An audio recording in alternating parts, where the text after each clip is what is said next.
പ്രത്യേകിച്ച് തെളിവുകളൊന്നും കയ്യിലില്ലാതെ പിണറായി വിജയൻ വന്നെ പീഡിപ്പിച്ചു എന്ന് പറഞ്ഞാലും അത് നാളെ ഇവിടെ ചർച്ചയാണ്. സാധാരണ ജനങ്ങളെ ബാധിക്കുന്ന ഒരുപാട് വിഷയങ്ങൾ ഇവിടെ നടക്കുമ്പോൾ ഈ ഒരു സീരിയൽ ഗർഭം ചർച്ച ചെയ്യാൻ ഉളുപ്പില്ലേ ചാനലുകാരെ നിങ്ങൾക്കൊക്കെ?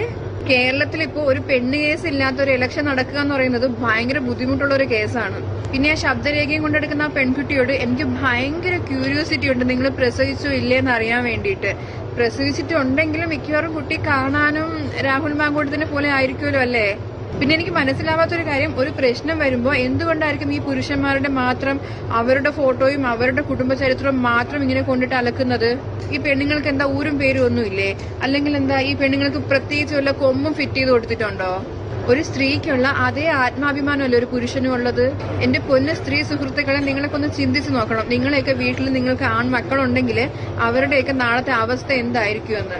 ഒളിഞ്ഞു മറഞ്ഞു ഇരുന്ന് യുദ്ധം നടത്തുന്ന പെൺകുട്ടി നിന്നോട് പുച്ഛമാണ്. എല്ലാ സ്ത്രീകൾക്കും നീ ഒരു അപമാനമാണ്.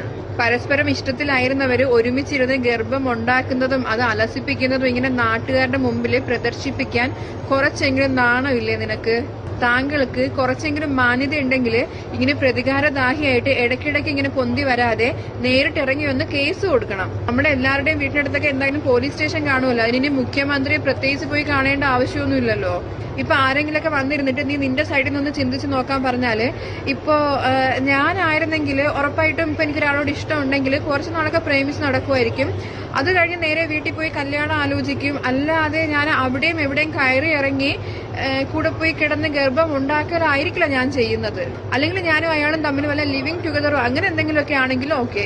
ഇനി എന്തിന്റെ പേരിലാണെങ്കിലും എന്ത് തന്നെ ആയാലും നമ്മൾ ഒരിക്കൽ സ്നേഹിച്ചിരുന്ന ഒരാളെ എന്താ പറയാ, ഇനി എന്ത് തന്നെ ചെയ്താലും എത്ര ഇനി ഗർഭം ഉണ്ടാക്കി മുങ്ങി എന്ന് പറഞ്ഞാലും ഇത്രയും ആൾക്കാരെ മുമ്പിലോട്ട് ഇട്ട് കൊടുക്കാനോ അല്ലെങ്കിൽ ഇങ്ങനെ വലിച്ചു കയറാനോ എനിക്കൊരിക്കലും സാധിക്കില്ല.